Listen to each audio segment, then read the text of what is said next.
Bonjour à toi. Aujourd'hui, on va dessiner les mains. Un super exercice de confinement. Tu les as accessibles tout de suite. Tu les as aussi observées toute ta vie. Donc, tes mains à toi, c'est encore plus facile que les mains de quelqu'un d'autre. Et aujourd'hui, on va voir ensemble comment s'approprier les canons artistiques qui disent que la paume est carrée, les doigts sont à peu près de la même longueur que la paume, que les deux doigts ici, etc.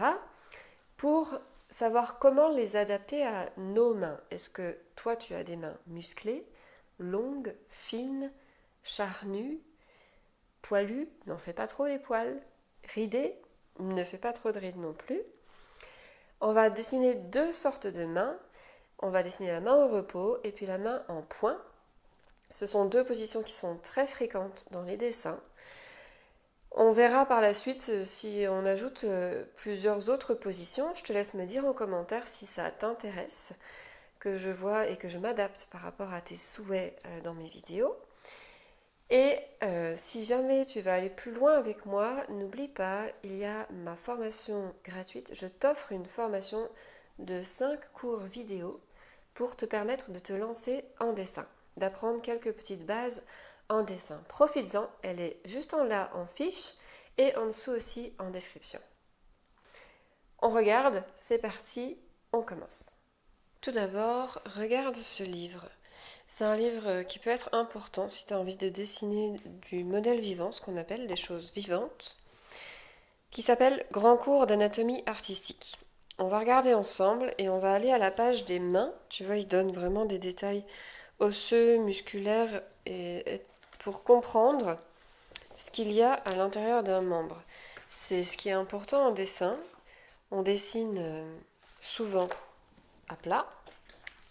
Et le corps humain a une tendance à se montrer tout plat. Tu vois, ma main, on pourrait dire qu'elle est plate parce qu'elle est beaucoup plus fine sur le côté que dans sa largeur.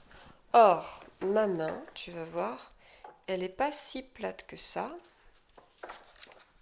Il faut que je trouve les mains. Il y a les pieds. Là. On y est presque. Tu as les bras. Il faut bien toujours garder en tête qu'on a à l'intérieur de notre corps des tendons, des muscles, des os. Et dans les mains, on a énormément de choses à placer. On pourrait plutôt parler, plutôt que de plats, de doigts qui sont cylindriques et de paumes plus ou moins charnues. Des doigts plus ou moins musclés. Il y a des articulations, il va falloir qu'on leur donne de la place à nos articulations. Et tout ça, tu vois, rien que tout ça, ce sont les tendons et les muscles de chaque côté. Et on a aussi en plus les os. Donc vraiment, garde en tête que le corps humain n'est pas si plat qu'il n'y paraît. Et on va pouvoir mettre plein d'ombres à l'intérieur. Tu vois ici, on a déjà plein d'ombres.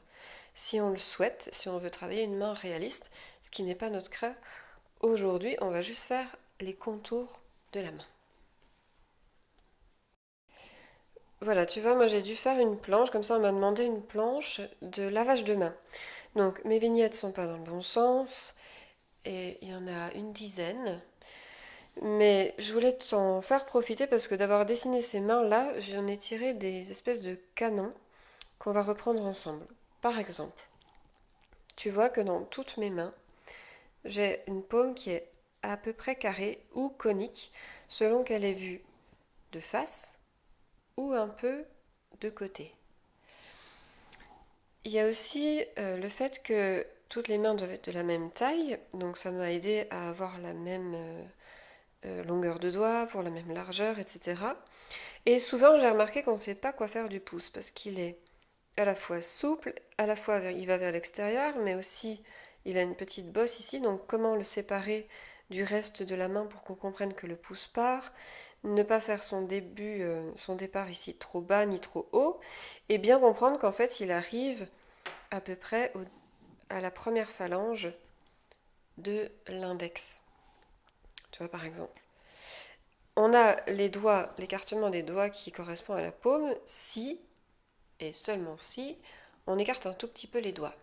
Si on les resserre, alors on a une forme un peu conique. C'est celle que tu retrouves ici. Là, tu vois, elle est un peu conique. Et on la reprend dans pas mal de dessins. Alors ici, c'est beaucoup moins joli, par exemple, que ça, parce que justement, j'ai un petit doigt qui s'écarte un petit peu, et puis des doigts qui sont très très épais. Donc je vais modifier ça, plutôt reprendre ce dessin-là pour le remettre ici, de cette main-là. Et il faut bien aussi avoir d'autres canons en tête, je te les montre tout de suite. Je prends ma main et mon papier craft pour te montrer le reste. Tu vois aussi que les phalanges, elles sont les unes derrière les autres, dans un espèce de cylindre plutôt conique. Chaque doigt a son extrémité plus fine que le début. C'est un pouillème, rien du tout, mais c'est important à garder en tête. La première phalange a sa taille à elle. La deuxième est d'environ un tiers plus réduite que la première. Et la troisième est d'environ un tiers plus réduite que la deuxième. Ça dépend aussi des gens, mais normalement, c'est plutôt vérifiable. Moi, par exemple, tu vois, j'ai mon majeur qui tourne comme ça, qui va vers la droite. Pareil de l'autre côté, il va vers la gauche. C'est peut-être une particularité de ma part. Donc ma phalange, elle va non seulement être de 2 tiers inférieure à la première, mais aussi elle va être un tout petit peu inclinée. On a la paume qui fait une largeur un tout petit peu plus large que les doigts quand ils sont resserrés. Tu vois la forme que ça fait? Ça fait aussi une forme triangulaire si on resserre les doigts. La paume en elle-même, derrière, elle va être plus large que longue parce qu'on a le poignet qui se plie, mais ici, on l'a à peu près carré. Et le pouce, on ne sait jamais bien quoi en faire. Alors, moi je te conseille de regarder ce qui se passe quand tu le laisses au repos. Il est dans l'alignement de la paume. Tu vois, on peut faire 2 traits ici qui se rejoignent. Et le pouce, il est dans l'alignement. Ici, tu vas du coup avoir un triangle qui va se former et le pouce, il va à la fois vers l'extérieur et vers l'intérieur. Tu vois, ça fait un petit S, une courbe contre courbe à bien maîtriser. Et ensuite, si on le crispe plus ou moins, on a une bosse ici qui apparaît ou non. D'accord? S'il est plus ou moins resserré par rapport aux autres doigts. Donc à observer aussi chez toi comment ça fait. Le pouce aussi, tu vois que je ne peux pas le replier plus loin que ça. Je ne vais pas pouvoir lui faire ça, à moins de le forcer. On a donc une articulation qui ne va pas plus loin que 90 degrés. C'est la même chose pour les phalanges, tu vois. Ici, je peux resserrer, mais celle-ci, là, l'articulation ici, alors moi, mes doigts sont particulièrement peu souples. Les doigts ici, je ne peux pas plier plus que 45 degrés non plus. Ça veut dire que la place de ton articulation ici doit être assez conséquente pour pouvoir plier, mais pas trop non plus, parce que ça ne serait pas réaliste. Et puis on a de la chair, tu vois ici là, c'est un peu bombé à chaque fois. Ici on voit mieux. Moi j'ai les doigts très longiligne. Ici aussi tu peux avoir des choses bombées. Alors fais pas attention à mes cloques, elles sont là à cause du froid. Et c'est ça si tu as les mains plus ou moins charnues et plus ou moins musclées. À voir aussi selon les gens. Et le poignet, parce que souvent on doit relier la main au poignet, le poignet, tu vois que il a à peu près la largeur, un tout petit peu moins, que tous les doigts réunis devant. Et la paume va être, elle, un tout petit peu plus large. Ça va te donner une idée. Et ici, on a une vraie cassure, mais pas forcément là. On a un petit creux, une petite bosse, et ça s'arrête là. Ici, on a une vraie cassure. Et là, si j'ai mon doigt au repos, j'ai une petite bosse à faire aussi. Tu vois, pour mon pouce. Je reprends un tout petit peu. Voilà donc à peu près ce qu'il faut savoir pour les mains. Si on a les doigts repliés, tu vois que tous nos doigts ici s'alignent, alors qu'avant, on a l'index qui est aussi grand à peu près que l'annulaire, à peu près, le majeur un peu plus, et le petit doigt, l'auriculaire, qui arrive au niveau de la dernière articulation de l'annulaire. Encore une fois, à nuancer selon les personnes. On va essayer de dessiner une main. des positions de main ensemble pour voir ce que ça donne en ayant en tête ces canons. Dessinons tout d'abord une main au repos. Une main au repos, on va lui faire une paume à peu près carrée. Tu vois que déjà sur les côtés, je fais des traits qui sont plutôt évasés, trapèze courbe, pour signaler ce rassemblement vers le poignet. On dessine ensuite un espèce de rectangle un petit peu plus long, tu vois, que le carré. Tout en haut, on aura le majeur. Au repos, on n'a pas les doigts resserrés à outrance, donc on va être tranquille et on va faire les espacements aussi entre les doigts. Alors, l'index, il arrive à peu près au niveau du majeur. On y va. Et puis là aussi, on a l'annulaire qui ressemble beaucoup à l'index. On a ensuite le petit doigt. Alors le petit doigt, souvent, il part tout seul dans son coin, tu vois, souvent. Voilà. On peut le faire soit complètement écarté, soit un peu plus resserré, tout dépend, mais lui, il a tendance à avoir sa propre vie. Et c'est pas grave. On a ensuite le pouce à signaler. Donc le pouce, on va faire une ligne qui déborde un petit peu. Et puis là, on aura déjà quelque chose qui va arriver à peu près par ici. Le pouce arrive à peu près par là chez moi, en tout cas.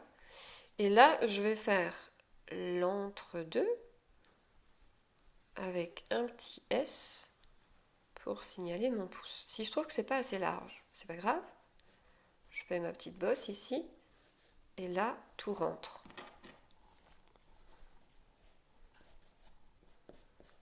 Je gomme les traits faux, je te remets les traits justes. Alors mon pouce ici est trop mince au départ. C'est certainement qu'il est plus resserré que ça. Voilà, c'est ce que je vois dans ma main, tu vois. Alors, à ce niveau-là, soit on a une main gauche vue de dessus, soit on a une main droite vue de dessous. Si on la voit de dessous, on va faire les petites pliures des articulations. Comme ça, au bon endroit. La petite pliure du pouce, et puis on peut faire, pourquoi pas, le charnu de la main. On a là une main vue de dessous. Si on a le dos de la main, alors ça change un peu. On ne va pas faire les pliures marquées et seules, solitaires des pliures ici, enfin seules avec nuance, on va plutôt faire des petites pliures un peu plus courbes, tu vois, pour signaler des toutes petites ridules qui se forment juste lors des articulations. Ici, on enlève la pliure et on fait la même chose sur le pouce. Et surtout, on a les ongles qui vont se rajouter, qui font la moitié de la dernière phalange. D'accord ? Alors après, ils peuvent être longs ou courts, peu importe. Chez moi, ils sont plutôt très courts. Et il ne faut pas oublier, tu te souviens, je t'avais dit, l'extrémité des doigts est un peu plus fine que le début. Je ne l'ai pas fait pour le moment. C'est le moment de le faire pour rajouter un peu plus de réalisme à tes doigts. Et là, on a l'ongle du pouce qui se rajoute. L'autre position de main qui est très courue, c'est la position refermée. Alors soit pour le poing, soit pour prendre quelque chose. Là, on va avoir une paume, un dos de main, en tout cas, proéminent. Ce dos de main, on lui fait les mêmes proportions qu'avant. D'accord ? Je vais prendre vraiment la même taille de main, que tu vois bien. Et tu vois qu'on va avoir des bosses à dessiner, des doigts qui sont plutôt raccourcis, et ici l'enroulage de l'index et le pouce qui vient derrière, qui ne forme plus qu'une bosse. Alors là, on a une ligne qui se dessine, tu vois, une ligne qui monte et qui descend. On va la dessiner.